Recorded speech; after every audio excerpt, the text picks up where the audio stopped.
And she walks in, and he feels her presence. He senses a disturbance in the force. And he's saying to himself, don't stop, keep working the mob. Don't look up, don't look up. And then behind him, he hears the sound of clothing falling off of a body and hitting the marble floor.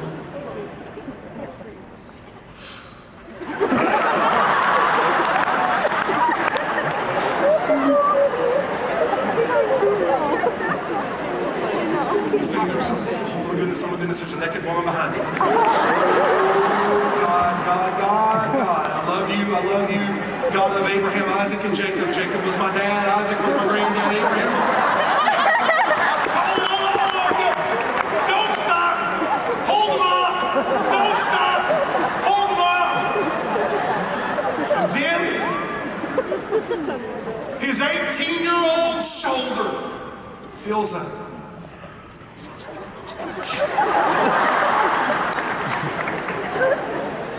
And I can just imagine, she's a seductress. She probably leans in, gets her lips almost to the nape of his neck, and whispers in his ear with her hand on his shoulder, shh, this is good. Don't mess me up. Joseph, come to bed with me. Joseph's like, no thank you, I'm not sleepy. I had a good nap this afternoon. I got a good solid 8 hours last night. She gets so angry, she gets so frustrated that one day, he decided after that, I will not even be in the same room with this crazy woman. Not even gonna get around her. He avoided her.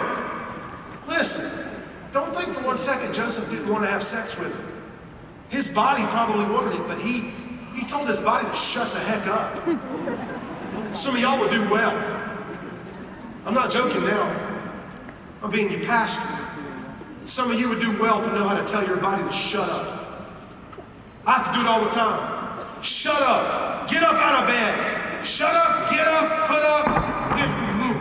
I just get so mad at myself. Sometimes I preach to myself. There are times I want to eat a whole box of Krispy Kreme donuts. And I have to say, shut up. Shut your mouth and don't open it. Joseph knew that if he went down that road, it'd be really hard to get back. He probably had to tell his body, shut up.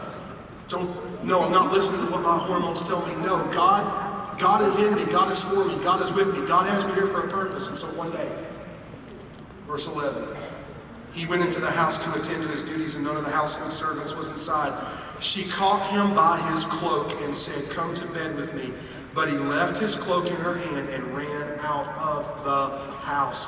In other words, she has become so aggressive. This time, she is absolutely not going to leave until she has ruined his life. In those days, if a man slept with another man's wife, it meant that man was trying to control the other man. It was a way of showing prominence and power and authority. It was a way to manipulate. It was a way to climb the ladder, especially in Egyptian culture. And so he runs out. He flees. Some of us are trying to fight temptation when what we need to do is run out the door. And notice again the symbolism here in the story of Joseph. The cloak is important. He had a coat of many colors that got him in trouble and put him in a pit. Now he has a cloak on. She grabs for him. He's moving away from her. All she gets is a handful of cloak. He runs out. She has the cloak. And now that same symbolism is back. His outer garment got him in trouble, thrown into a pit. Now his outer garment's going to get him in trouble, thrown into prison. See, there are no guarantees that if you do the right thing, it's all going to work out like you anticipated. I'm minded to say that again because some of us come from a church background where we believe that all we have to do is name it and claim it and God's going to give us prosperity. And I want to let you know that the most prosperous thing you will ever receive is salvation and forgiveness of sin. Beyond that, you're not promised anything. So don't think for 1 second that just by doing the right thing, everything's going to turn out all right in the short term. Because what happens here is absolutely breathtaking. When she saw